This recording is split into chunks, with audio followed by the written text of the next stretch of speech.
Whenever you're ready. Thank you. Well, welcome. Thank you for having us. We are members of the SAM Club, and we're here from New England Institute of Technology from Warwick, East Greenwich, Rhode Island. My name is Eric. I'm Erica. My name is Louis. I'm Brittany. And I'm Megan. So we got this case study, and we were really excited. And when we started reading about it, we noticed that there was a problem. So Pendergast asked us to find a long and short-term decision for this specific problem. A couple things we want to go over while we're talking about Ryder is, before we jumped into it, we wanted to get in-depth information about the company, really research it, and we will go over a little overview and a background. We'll also hit the SWOT analysis, and we'll talk about some financials. And then lastly, we'll do a short and a long-term strategic plan that we're going to present to you. And now I'll give this to Louis, and he will talk about the founder of Ryder. All right, thank you, Brittany. Just an overview of the company. It was founded by Mr. Jim Ryder, who began his operation using the Ford F model truck, using it to haul concretes. He later transitioned his career using the haul trucks, expanded his fleet of vehicles to some 50 in 1939. 10 years later, he expanded his fleet of vehicles to some 500 fleet of trucks later that year. So moving forward, the vision of the company is to bring compelling values through outsourcing. The mission, to provide innovative supply chain and fleet solutions that are safe, efficient, enabling the customers to deliver on their promises. The value of Ryder people embody our core values of trust, innovation, collaboration, expertise, and safety. Today, Ryder currently makes over $7 billion in revenue, which is a big thing in the company. It shows that the company is actually in progression, not degression. The company currently employs a workforce of 33,000 employees, which shows like the company is actually progressing. The company currently has a commercial vehicle fleets of 231,900. They also cover a 4 million square feet of space, over 275 warehouses within the United States and internationally. Just in like the SWOT analysis of Ryder, I want to touch on their strengths. They currently are a lean culture company. This is a company that actually go about eliminating waste, which is key factor in their progress. They also provide like employee benefits, which is key to employee retention. And they also, like I mentioned earlier, they are domestic and international, which is a key of their progression in the supply chain management industry. Just to touch on their weakness, they currently is kind of weak because we feel that they need to have some type of research and development department so that they be able to implement their own ideas. But that's why we're here. And one of the opportunities we want to touch on is growing green. And Eric is going to now explain that with all as well as the financial of the industry. Thank you, Louis. Again, my name is Eric. So for the financials, we dove into the financial health of the current ratio and quick ratio. We saw that the liquidity of the company wasn't precisely where we would want it to be when it comes to spending money for an appropriate growth strategy, as well as the debt equity is lower than what we have here with Penske being our competitive leader. Competitive speaking as in having a low debt to equity, while on the other side, Hertz, for example, is doing expansive growth and they're up to 15 debt equity. So we also have our profitability and our gross margin being half of Avis, which is the industry leader again, and net profit ratio being much less than half of Merco. We also did an evaluating management. So we looked at the earnings before taxes to see how the money is spent before any sort of government incentive comes in, as well as our return on equity to see what the shareholders are getting out of the money they put into the company. So with our low liquidity, something we wanted to look at was how can we what could be our short-term goal for Ryder while without having to have a high financial costs? So firstly, we went with biodiesel, and another one was the partnership with CDL schools.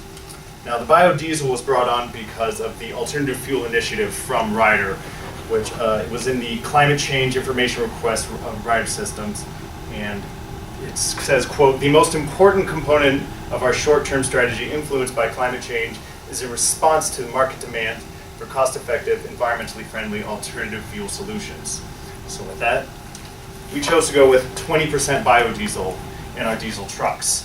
Now, the benefit of 20% biodiesel is it does not require an engine modification. It also has similar fuel consumption, horsepower, and torque. And according to the EPA, it is 21% fewer hydrocarbon emissions and 10% less particulate matter, as well as the price of national average is 2 cents lower than that of diesel.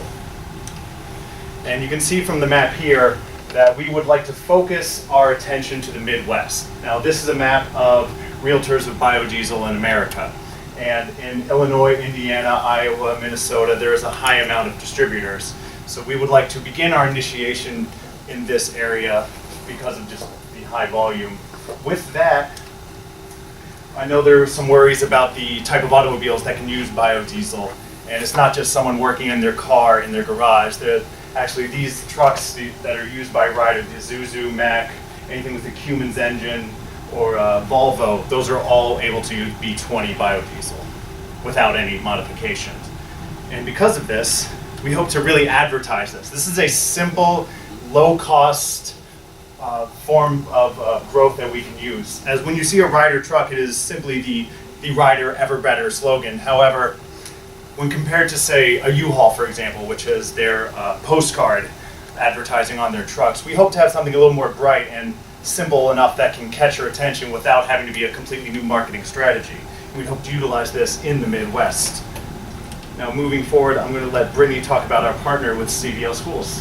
Thank you, Eric. So we decided it was really important for another short-term strategy to also be partnering with CDL schools in the U.S. We found this because there are just so many, and according to the American Trucking Society, there's over 3.5 million truck drivers alone in the U.S. So I'm thinking, how can we get those truck drivers to work for Ryder? We need more of a young millennial and focus our marketing on millennials, and we need the new generation to really absorb how fun a CDL license could be and how much you could do with it. So we'd like to increase the brand recognition within the company. So we have the brighter colors. Like I said earlier, we didn't really know how much stuff Ryder actually did. And when we started reading about it, we're like, wow, this is so cool, so much potential. Like, what can we do with this? All of us, we just graduated college and we're like, we need some jobs. So we go online, we go on LinkedIn, we go on Facebook, we go on advertising boards, and we need more of that Ryder recognition there as well.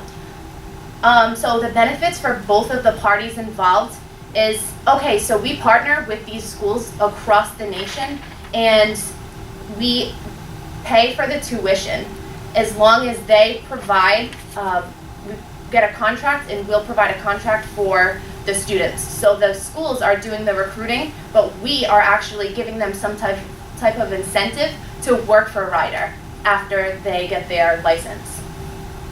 And we will also have what's called the Ryder Referral Program, which we will encourage financial incentives to have students be able to market and refer friends as well. So now I will hand this over to Erica, and she's going to start with the 5-year plan.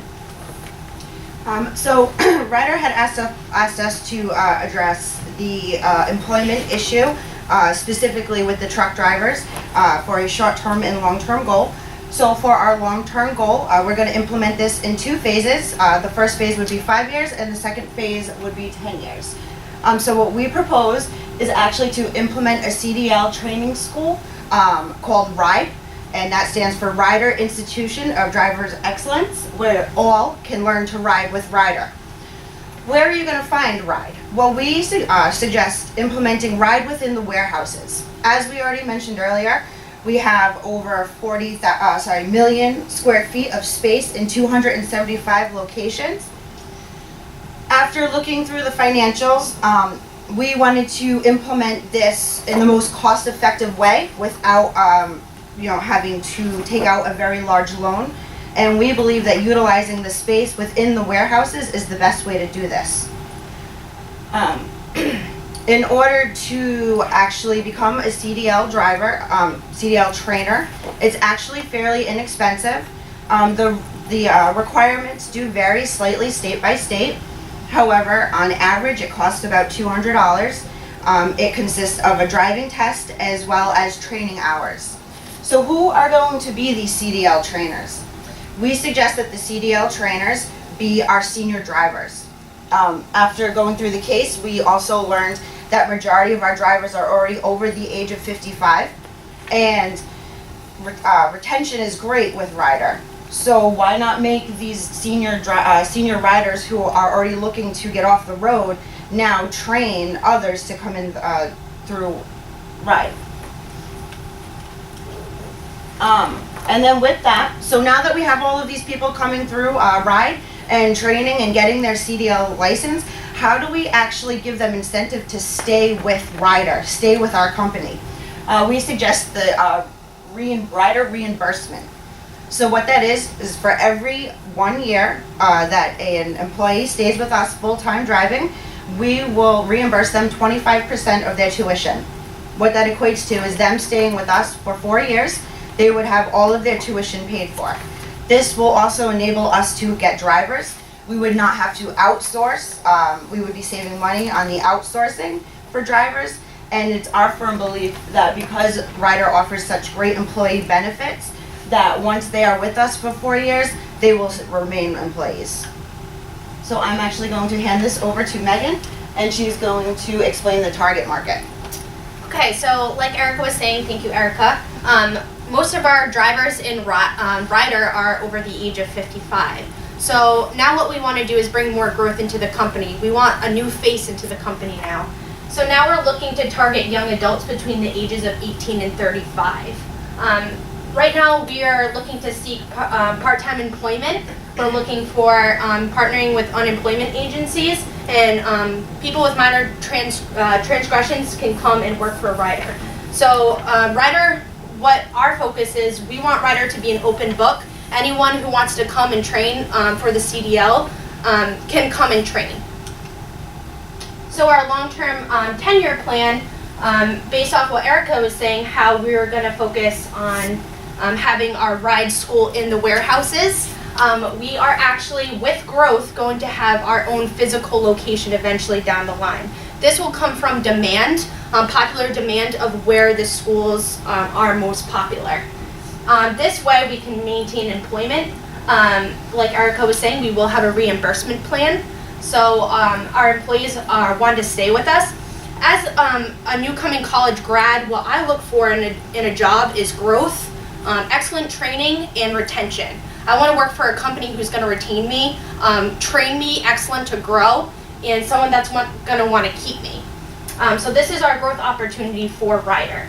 And with our short-term and long-term plans, we plan to become ever better and ever brighter. Thank you. Thank you.